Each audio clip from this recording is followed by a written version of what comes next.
My name is Daniel Ostick. I use he, him, his pronouns. I work in residence life at the University of Maryland, and I am proud to be here today to read Vernon Antonio Wall. The library is open. I can't do a play. Oh, I'm sorry. That was my first draft. I am here to introduce Vernon Wall to all of you. So, when Vernon asked me to introduce him, I excitedly said yes, of course. But then about a minute later, I realized that all my good material wasn't really fit for a public audience, so I will do my best. I met Vernon in the fall of none of your business, when I was a little gay boy freshman at the University of Georgia. Me, the son of an Army colonel, and it being the the opportunities for me to connect in community with other LGBT folks was limited to, well, nothing in Georgia.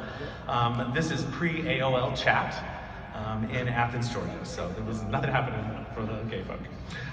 Then there was Vernon, my student affairs mentor. He lived proud and unapologetically. I was a typical future student affairs type, involved and eager. On the campus programming board, a campus tour guide. UGA was founded in 1785, was the first public state chartered university. Don't come from a UNC. And I was also a housing guide working at their main office where I met Vernon. If you've ever been in a Vernon Wall office, you know the Willy Wonka vibe that it provides. Tchotchkes from all of his travels, his schools, his conferences, like the luggage tag from his first ACPA in 1957. He has a bulletin board with lots of inspirational sayings. Injustice anywhere is a threat to justice everywhere. Touchy-feely, kicky-crotchy was one of his buttons. That was a great one. It may have seemed eclectic, but it all had a purpose. It said, come in. You are welcome here. Let's connect.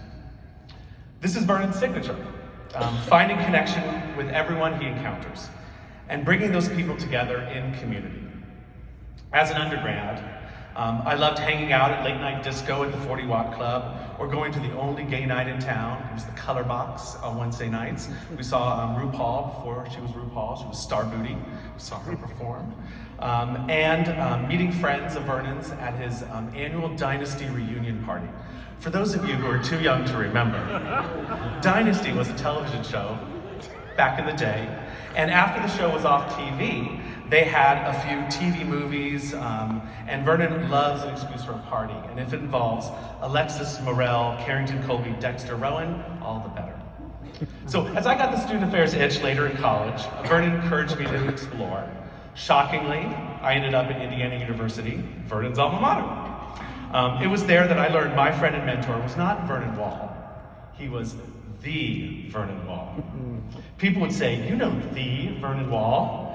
And I thought it was hysterical at first. And then I understood that what I saw in Georgia, Vernon did everywhere. I saw him in his element in places like ACPA, an involved advocate who elevated the conversation and created safe spaces. Come in.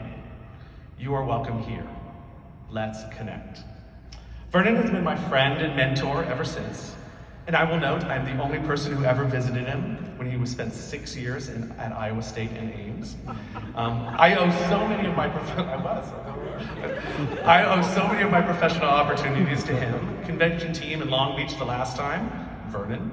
ACPA's roadshow to promote Beyond Tolerance, his groundbreaking book on LGBT issues in higher ed, Vernon. Leadership, Vernon. My list goes on and on. His handprint is all over my career, but not just mine. I've seen him mentor others, encourage people to think outside of their own confines. He's been a leader in our field for a long time, and I'm proud to call him President Vernon Wall. Before I pass the baton here to Kristen, let me give you a little peek behind the curtain that is the Vernon Antonio Wall. These are sweet things. These are sweet things. For the past few days, I've been digging into my memories to find some fun facts to share that many of you know, but many of you may not. In the car, Vernon only listens to gospel music on the radio. Only. Loves him some Yolanda Adams. At a restaurant, if they have deviled eggs on the menu, Vernon will always order the deviled eggs. It's fried green tomatoes for me. Vernon loves a sweater combo. He had one on earlier, but I changed it. Vernon comes from a family of leadership. His parents, Ernestine and Ward, his sister Tanita, his brother Ward Jr., and his nephews.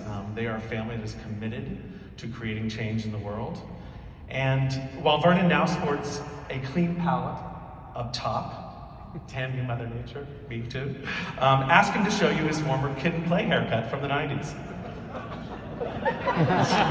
Some of you don't admit it. So I joke, Vernon can take a joke, and he can dish it out too.